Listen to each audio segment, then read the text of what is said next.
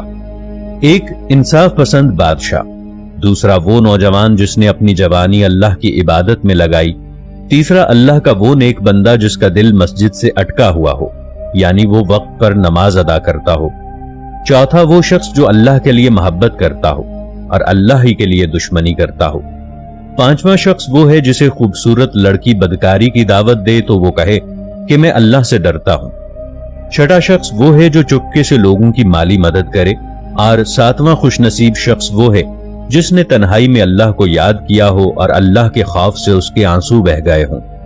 احادیث میں مذکور ہے کہ میدان حشر میں طویل مدت تک بھوکے پیاسے، شدید گرمی اور بدبودار پسینے میں شرابور لوگ تنگ آ کر انبیاء کرام علیہ السلام کی خدمت میں حاضر ہوں گے کہ وہ اللہ تعالیٰ سے حساب کتاب شروع کرنے کی سفارش کریں۔ تمام انبیاء کرام علیہ السلام سفارش کرنے سے انکار فرما دیں گے۔